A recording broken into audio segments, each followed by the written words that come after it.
هی میره هی بر میگرده.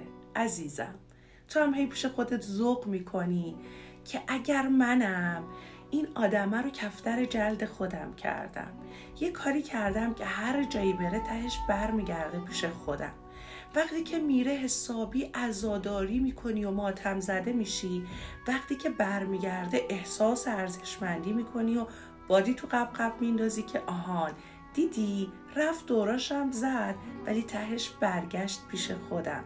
حالا من امروز اومدم بهت بگم اگر اون آدمه میره و برمیگرده، به غیر از این که آقا ممکنه که ایشون اصلا خودش مسائل شخصیتی و منشی داشته باشه، آقا شاید اصلا ممکنه که مثلا رگه هایی از شخصیت دو قطبی رو داشته باشه ها. توی زمانهایی که خیلی شاد و پر انرژی میاد سمت تو، زمانهایی که افسرده و ناراحته هی از تو فاصله میگیره، یا اینکه بوردرلاینه. حالا بوردرلاین یعنی چی؟ یعنی اینکه 0 و 100، یعنی اینکه حد وسط نداره، یعنی اینکه یه روز به دنبال توه و عاشقته و بدون تو میمیره، یه روز اصلا از تو متنفره و حال و حوصله‌تو نداره و بهت میگه بابا دست از سر ما بردار.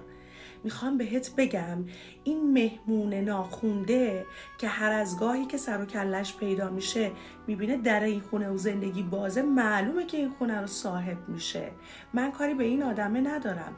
منهای این آدم تو چی کار کردی که این آدم فکر کرده زندگی تو محله برو بیاست؟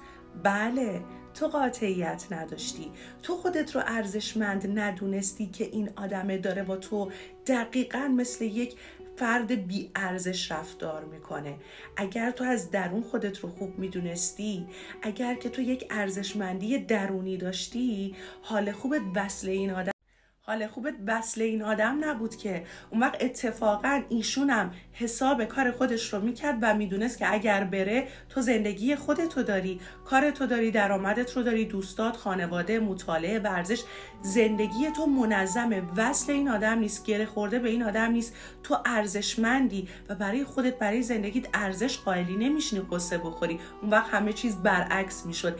دقیقاً این آدم دست و پا میزد که در کنار یک آدم قوی و قدرتمند بمونه.